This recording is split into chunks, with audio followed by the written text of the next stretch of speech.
A partir de agora, tem Barões do Rádio com José Paulo de Andrade. Acorda, Brasil! Barões do Rádio. Zé, muito obrigado pela presença aqui no Barões do Rádio, um privilégio tê-lo aqui com a gente. Muito obrigado, Zé Paulo. A honra é minha. O começo é aqui em São Paulo, na Rádio América, né, Zé? Na Rádio América, que ficava ali na Consolação com a São Luís, em frente ao estado de São Paulo, né? A agência UPI ficava lá também, cheguei a fazer férias na UPI. Mas você começou fazendo o que exatamente? Tudo. Não, eu comecei fazendo esporte. E eu vou contar desde o começo. Sempre foi um sonho trabalhar em rádio. Eu nasci para isso, né? Só que quando chegou no curso clássico, eu tinha que me interessar pela carreira a seguir. E eu fui, na época não se falava isso, era humanas, mas era o curso clássico, né? Aí veio como é que é o destino. O destino pôs na sala de aula o Atílio Ricó, que já trabalhava em rádio, e eu tinha conhecido o Atílio Ricó, eu acho que no segundo ano clássico. E ele tinha muito orgulho de trabalhar em rádio e tal, era da comunicação, era o máximo, né? E ele nos convidou para ir até a Rádio Pan-Americana, né? Que hoje é a Jovem Pan, onde ele trabalhava no plantão esportivo, trabalhava com o Narciso Verniz. E nós fomos, e foi lá que eu fiquei conhecendo o Fiore Gilhote. O Fiore tinha saído da Bandeirantes, acho que em 1958, a época da Copa do Mundo, e ido para a Pan-Americana exatamente em função do Mundial, porque os titulares da Bandeirantes eram o Pedro Luiz e o Edson Leite, né? E o Fiore estava lá, foi quando eu o conheci. E veja só como é que são as coisas. Na hora da despedida, eu dei um abraço no Fiore, ele sempre muito cordial, para assim, nós ainda vamos ser colegas. Mal sabia eu que anos depois, né, ele seria o diretor de esportes e eu de jornalismo na mesma emissora, a Bandeirantes. Esse foi o começo. Então o Atílio deu esse impulso, porque quando ele saiu da Pan-Americana e foi para a Rádio América, que era do grupo da Bandeirantes, ele se lembrou da nossa conversa, que eu falei que era um sonho e tudo mais. Falou, se você quiser ver como é que é, se aparece lá na Rádio América, participa lá com a gente da feitura do programa, né, da redação. Eu fui e não saí mais. Né? Mas como é que era esse começo, Zé? Você falou que fazia tudo, né? Me explica um pouco. Placar esportivo, aí o campeonato do Piauí, da Paraíba, do Amazonas, etc. Aquele placar imenso, eu dividia com a Atílio. Foi assim que eu comecei.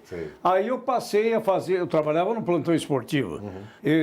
Era a rádio escuta do plantão esportivo, aqueles rádios imensos do tempo da guerra, né? Ficava ouvindo outras rádios ondas outros curtas, estados, né? Ondas curtas, aqueles rádios desse tamanho. E aí quando o Atílio Ricó saiu da Rádio América, porque era o sonho dele ser repórter da Bandeirantes.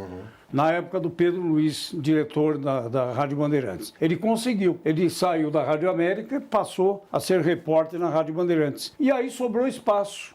Sobrou espaço no plantão esportivo da América. E éramos dois. Marco Antônio Gomes, o Marquito, né, que depois foi diretor de jornalismo da Jovem Pan, da Rádio Excelsior, né, hoje CBN, né, e eu. Nós tínhamos o quê? 20 anos, 21 anos. Os dois dividiam o plantão esportivo. Veja que na época que eu comecei na Rádio América, estava começando aqui na Bandeirantes, e como a América fazia o segundo jogo em importância, o Josival Peixoto.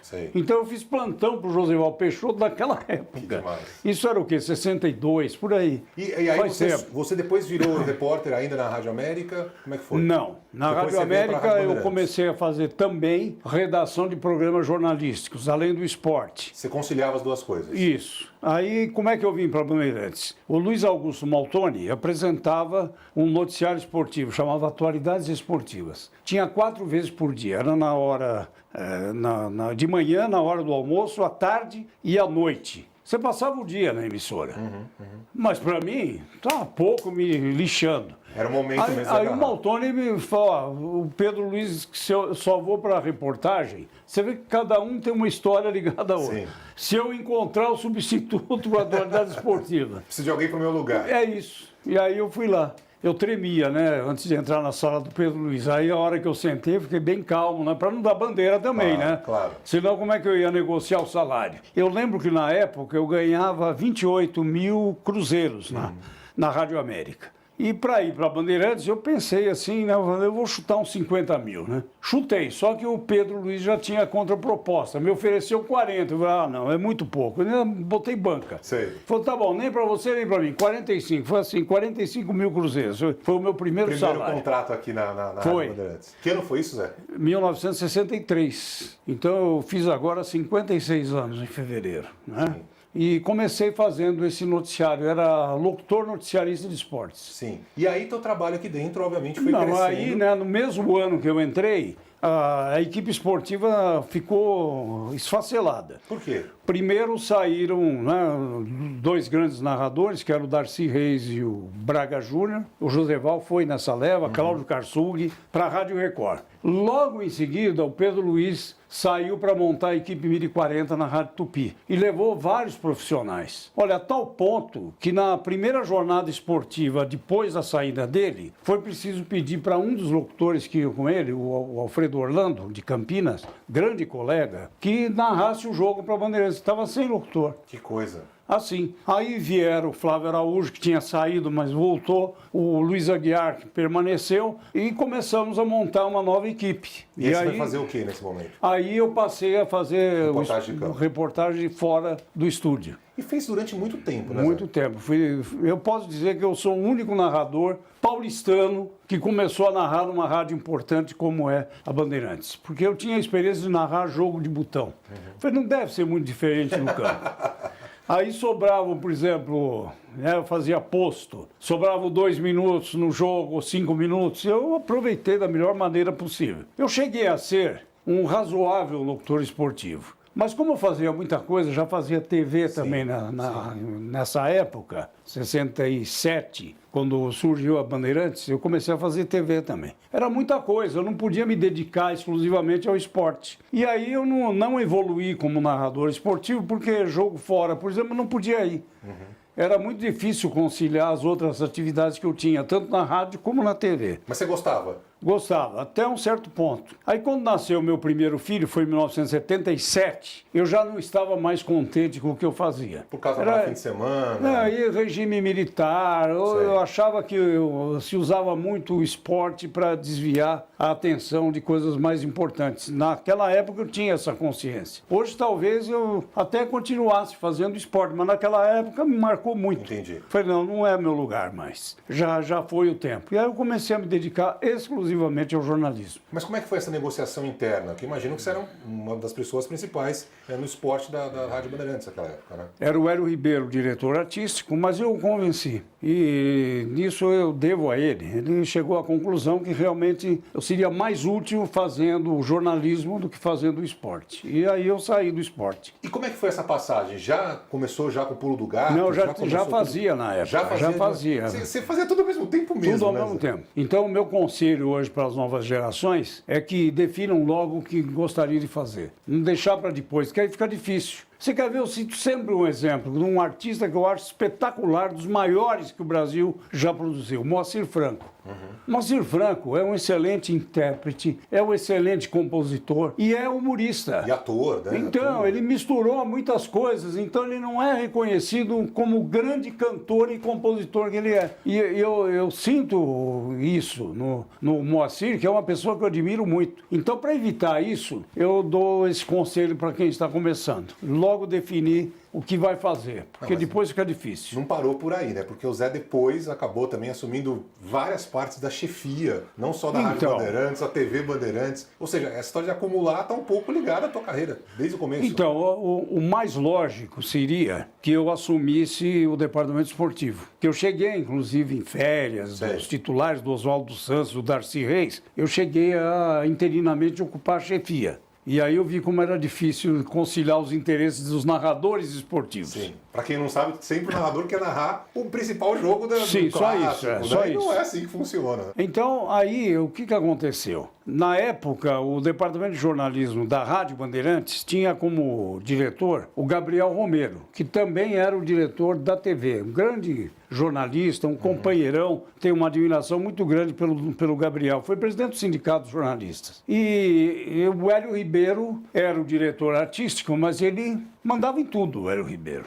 Ele concentrava os poderes no esporte, no artístico, no jornalismo. E cabia ao Gabriel Romero a parte administrativa. E ele sugeriu, na época, aos diretores, ao Salomão Esper e ao Samir Razuki, que eu ficasse no departamento de jornalismo. E foi assim que, de repente, deu uma guinada. Eu tinha parado no esporte no mês, acho que de março. E em agosto vieram me convidar para assumir. Nunca tinha passado pela minha cabeça cabeça. Tanto é que eu apanhei muito no primeiro ano. Eu queria ser aquele chefe legal, entendeu? Sei, não dá e certo. não dá certo. Não dá certo. Eu acho que você precisa ser justo. O bom chefe é aquele que é justo, não aquele que é amigo. Porque não há amizade. Na hora que você tem uma relação de subordinação com o seu funcionário, não há amizade. Você tem que separar isso. Infelizmente, não é da cultura do brasileiro isso. Né? O brasileiro mistura muito as Tapinha coisas. nas costas, né? Eu aprendi a duras penas Mas no primeiro agora, ano. você no jornalismo, né, que é até onde a gente mais reconhece o trabalho de tantos anos aqui na Rádio Bandeirantes. Como é que foi esse início do Pulo do Gato, a concepção do trabalho do jornal? É muito parecido como você faz hoje, por exemplo? Olha, eu sempre digo que nesses 45 anos, né, viramos até livro, né? É o livro do Cláudio Junqueira. Nesses 45 anos, o que mudou não fomos nós profissionais, foi o ouvinte. O ouvinte mudou. Então a diferença que eu sempre registro é essa. O ouvinte era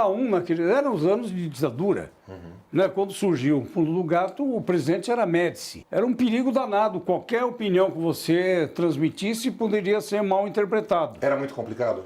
Tinha censura, né? Tinha censura. Qualquer coisa, às vezes uma bobagem que você dizia, você corria o risco de ser chamado na Polícia Federal. Você lembra de algum caso, Zé? Lembro, nós fomos várias vezes, com Salomão Esper, inclusive. A Rádio Bandeirantes foi tirada do ar, certa ocasião, porque tinha se referido a uma greve. E não podia, era proibido. Tinha informado que acontecia uma greve. Então, o que a gente fazia? A gente usava também de estratagemas. O coronel Erasmo Dias, né, que foi tido aí como secretário de Segurança Pública da linha dura, né, ele era o nosso maior informante. Porque botava o microfone na boca dele e dizia assim, vai ter uma manifestação na Avenida São João na semana que vem, mas não será permitido. Ele falava com aquela ênfase toda, só que já tinha dado a informação. E era assim. Quando vinham nos cobravam, não, mas foi o secretário que falou. Era por aí. Eu lembro um comentário que eu fiz quando o Salvador Allende foi assassinado no Palácio da La Moneda, lá em Santiago do Chile. Falava, que risco poderia oferecer um médico diante de um exército?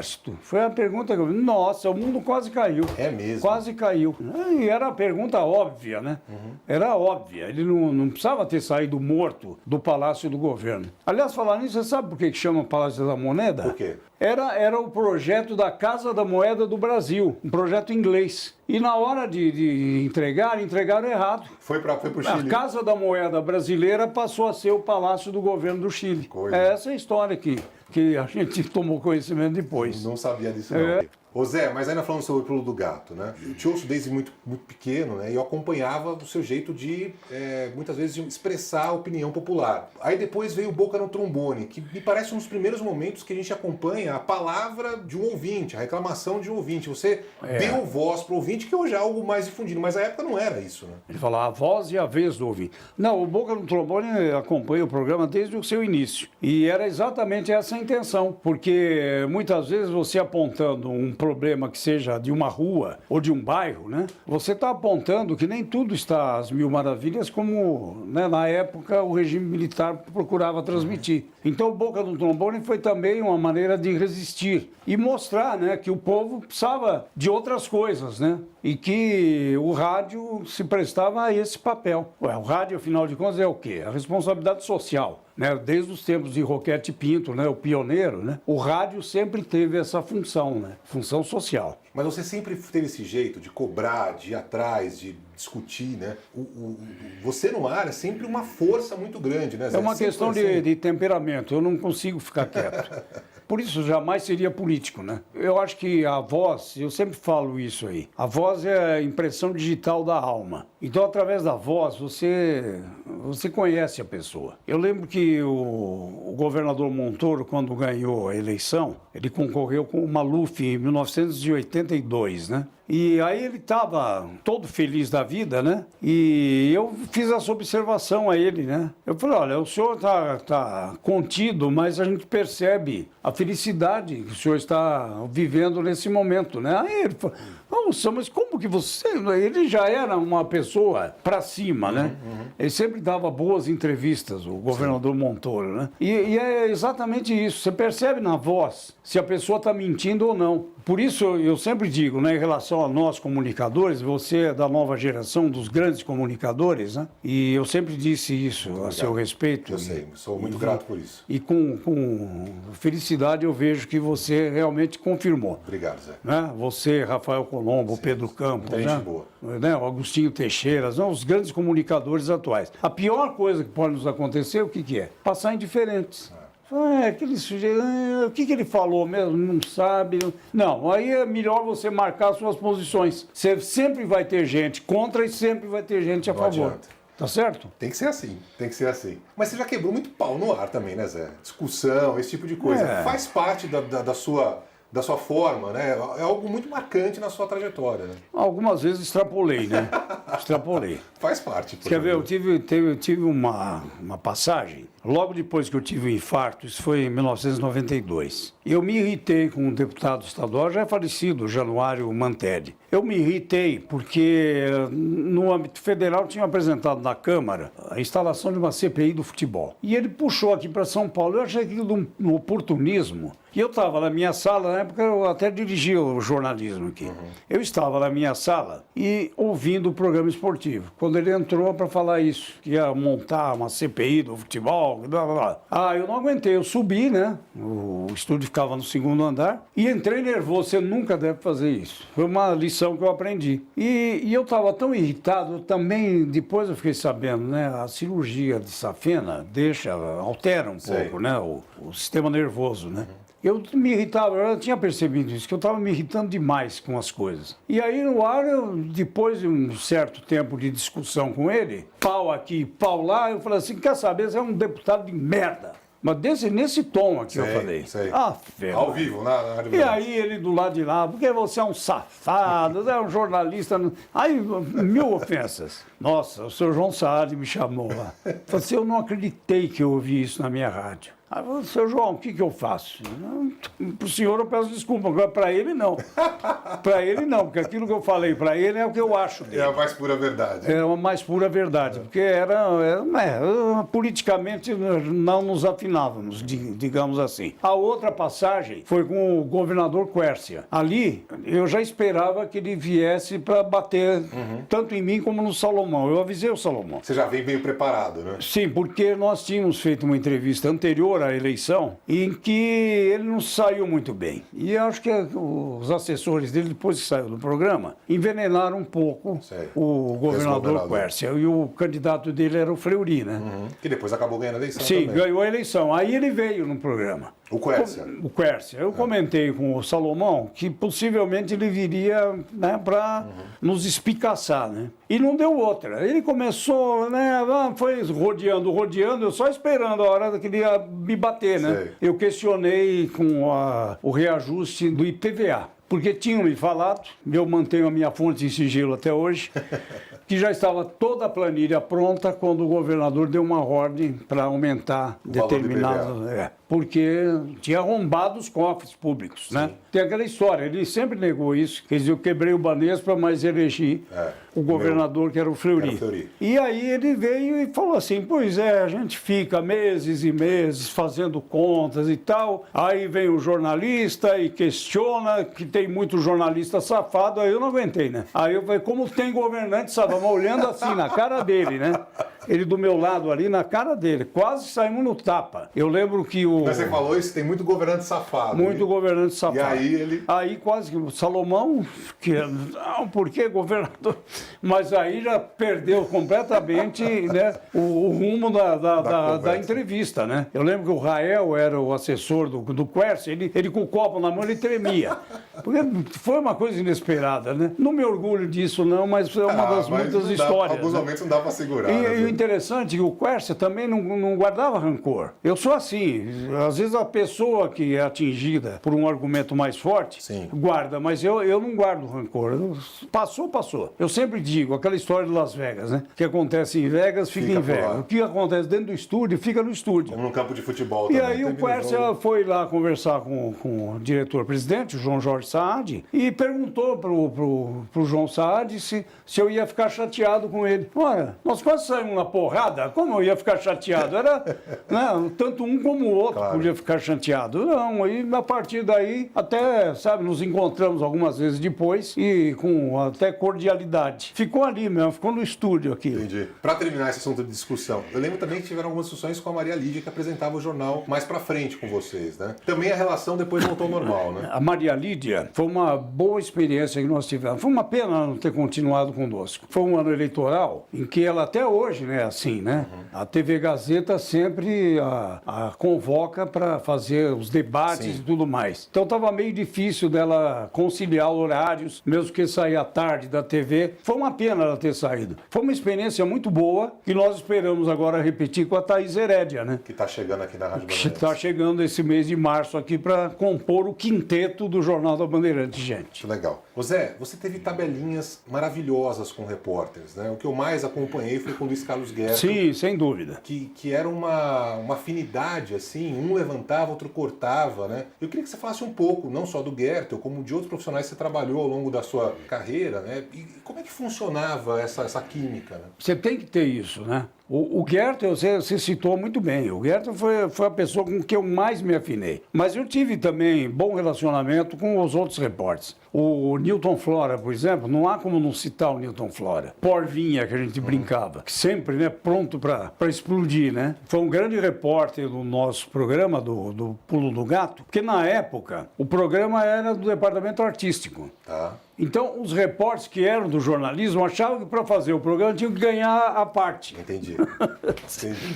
E aí eu devo ao Newton Flora, ao Edson de Fonso, saudoso Edson de Fonso, e também ao Lencioni Filho, que não tive mais notícias dele, os 3 repórteres que toparam fazer matérias para o Pulo do Gato. Então eu sempre me afinei bem. O Bahia Filho era outro repórter dessa época, e outro, além do Gertel, que é da mesma época, o Pedro Luiz Ronco. Sim, sim. Né, que eu hoje apresento, que o Pedro é um espírito alegre, é muito alegre. Ele contou uma história maravilhosa pra gente, que Então, foi o Pedro fala o seguinte do do Pedro. Papa lá, que ele tava lá, que você era chefe dele. Não tem outras. Conta pra gente. Mas Zé. o Pedro, até hoje eu falo, né? O Pedro, quando era um profissional sério, que hoje só fala besteira na Band FM. mas é uma Mas foi um figuraça. grande companheiro, Pedro Ronco. Foi um grande companheiro. Tenho saudades desse tempo aí. Nós formamos uma equipe, né?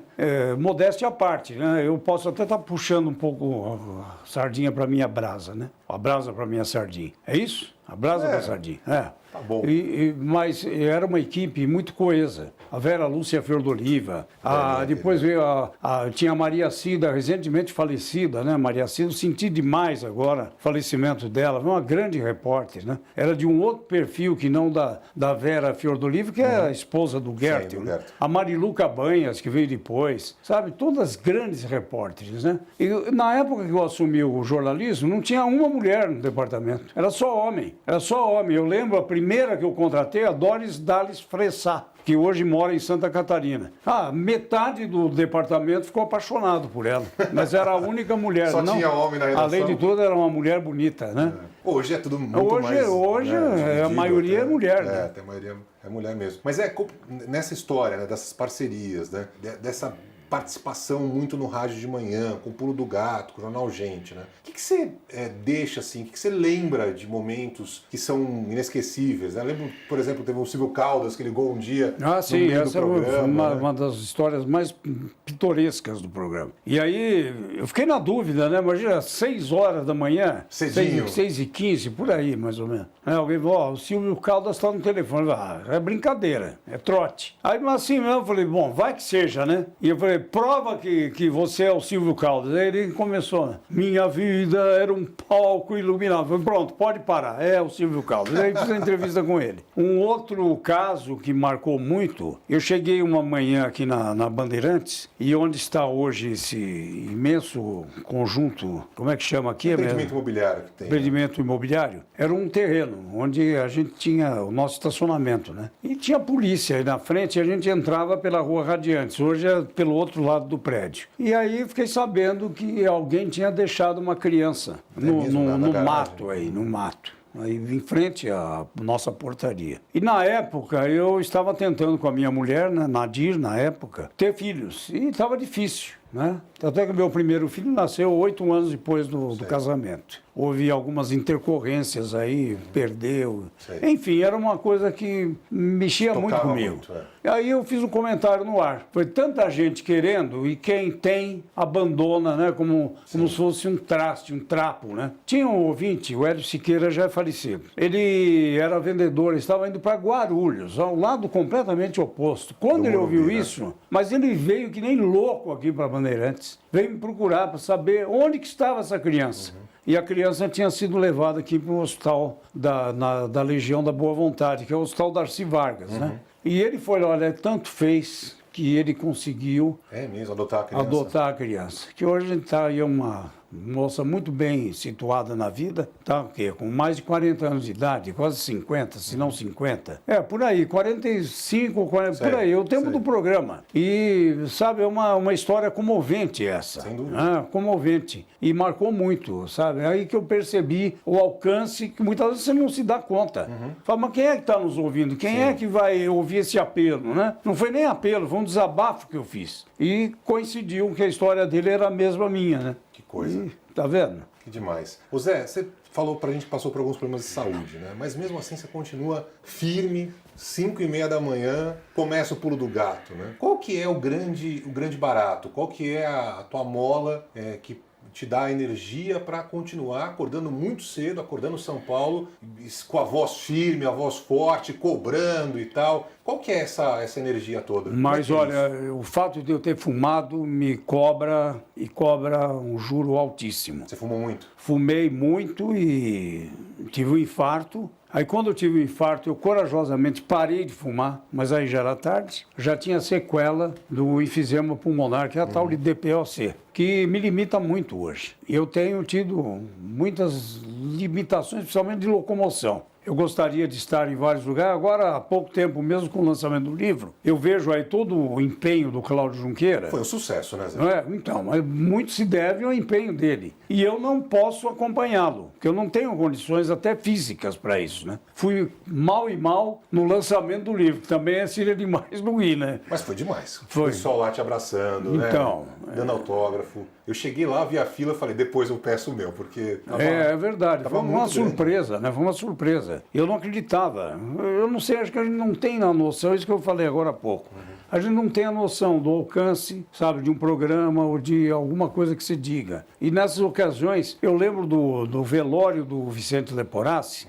O Leporassi foi uma referência no jornalismo, né? E foi no Teatro Bandeirantes. A multidão que foi lá, eu até comentei na época com o Salomão. Sabe que o Leporassi tinha noção, né, do alcance do programa dele? Tanta gente. E eu vivi um pouco isso agora no Boechat, que também foi um negócio... Do Boechat, exatamente. A comoção é algo... Exatamente, mas o Boechat chegou a ter a noção do alcance que ele tinha, como eu tive agora no lançamento do livro, né? Isso é gratificante. É gratificante, né? Você não espera isso. Mas energia para continuar todo dia, Zé, 5h30 da manhã... É o desafio da rotina. Que nós jornalistas temos uma rotina, quer dizer, todo dia você faz aquele programa, só que é uma rotina que é diferente a cada dia, né? Agora, tive uma grande tristeza também, você falou do Boechat, eu estou me lembrando aqui, foi uma marca do programa. O Gualberto Curado foi o grande companheiro do início do programa. Nós fizemos um laboratório, né? Eu tive até uma sessão filatérica no programa.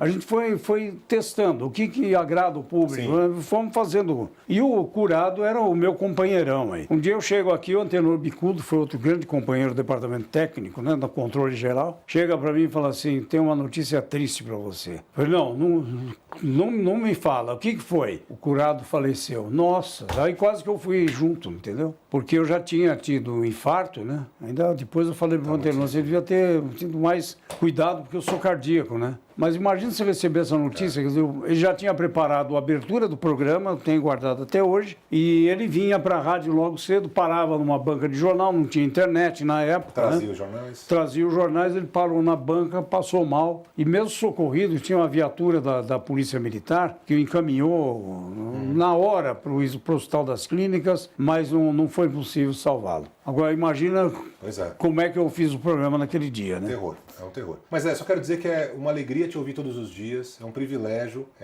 Você não tem, talvez, ideia do quanto você representa para a minha vida, para a vida de quem está acompanhando a gente agora. Essa experiência que você teve lá no lançamento do livro, né, mostra um pouco do que as pessoas te admiram seu trabalho, né, sua coragem. Não é fácil fazer o que você faz até hoje com tanta valentia, né? Então é muito bom te acompanhar todos os dias na Rádio Bandeirantes. E com outro detalhe, né? Sou do conjunto dos bancários da Rua Tem Santa essa Cruz. também, onde eu morei lá. Deixa eu só pedir aqui para o Edu me ajudar. Tem uma pequena, uma singela homenagem aqui. Esse é o troféu Barões do Rádio, que vai para você, Zé Paulo. Muito obrigado por tudo, viu? Nossa, mas muito legal, hein?